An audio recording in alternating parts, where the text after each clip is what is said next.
Republican Congressman Ron Paul joins us now by phone from his office in Lake Jackson, Texas. He represents Texas's 14th Congressional District. And Congressman, good of you to be with us today. Thank you. Good to be with you. Last week you introduced a concurrent resolution in the House to remind your colleagues that the administration and Congress, not just the president alone, should decide when the U.S. goes to war.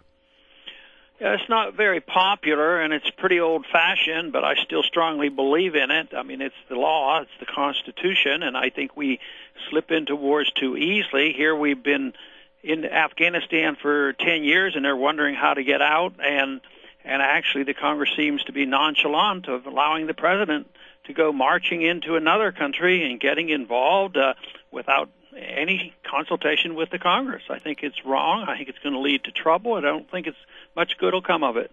The president seemed to go out of his way to make sure that he had authorization from the United Nations Security Council and got that after seeing a resolution approving a no-fly zone from the Arab League. Are those important legitimizing factors? Well, I think the Arab League is important, and I think he can use that to a degree, except the next day they had an emergency meeting and they withdrew the support, and they said they never expected the allies to do what they were doing. So they are very, very unnerved by what's happening there. The United Nations, no, I don't think the United Nations has the authority that the Congress is supposed to have about when we go to war. Imposing a military no-fly zone is an act of war, and there's nothing in our law that says the UN, supersedes our Constitution. As you know, the United States has not actually declared war since December 8th, 1941. Right. And it's been many conflicts between then and now. It doesn't make it doesn't change the United States Constitution, though. No, I think it points out how lackadaisical we are and how derelict the Congress has been, and the people. The people tolerate the Congress, and the Congress tolerates our executive branch, Republican or Democrat, and the wars are pursued.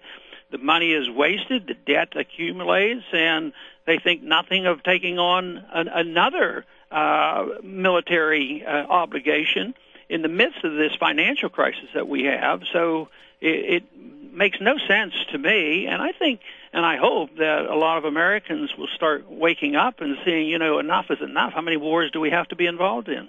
And you've been a critic of U.S. military engagement overseas and said, indeed, we should bring forces home from Afghanistan and from Iraq as well, close a lot of the military bases we have overseas. The United States is now committed to its allies to continue this operation in Libya. What do you think we should do there? Well, we shouldn't have started, and we should quit. They're hiding behind, the UN resolution, and they're also saying that our partners are leading the charge, but when push comes to shove, it will be American technology, American money, and when the troops are necessary to go in, bombing missions are not known to solve the problems. They eventually need troops on the land, because if Gaddafi is able to put together a defense, they still have the problems there. And the American people, the American taxpayer, and the American soldiers will probably have to bear the burden. And, it was supposed to be a quick war, and the oil was supposed to pay for the Iraq war. And here we are, 8 years later, 10 years in Afghanistan. But there is a limit. It doesn't seem like countries wake up to the moral arguments or the legal arguments, but eventually the law of economics wakes everybody up, because countries can't afford it. This is more or less what happened to the Soviet system. We didn't have to fight them. And I think we're getting precariously close to that point where just assuming hundreds of billions of dollars of more debt can be taken care of by just, creating money and credit out of thin air and borrowing from foreign nations. There's a limit, no matter how justified it might seem. There's a limit to the finances, and I think in the next year or two we're all going to realize it.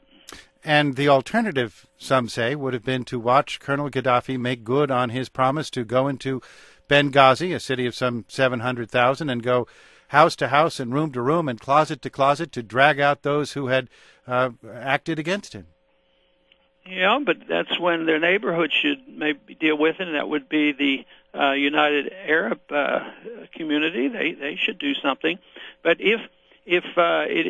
if the reason we're there is for humanitarian reasons, I can give you about 10 or 15 other places in the world where we totally ignore humanitarian needs. We're not complaining about what the governments are doing to the dissenters in Bahrain or in Yemen. They continue. So there's more to it than us being, the taking the moral high ground, and we're the only ones who care, and we're going to go in there and save these people. I think that's. I think they're trying to fool us into believing that because, quite frankly, we didn't do much about Rwanda when there was a crisis there, and that was genocidal and much more massive. Congressman Paul, thank you very much for your time today. Thank you. Ron Paul represents the 14th Congressional District in Texas. He joined us by phone from his office in Lake Jackson.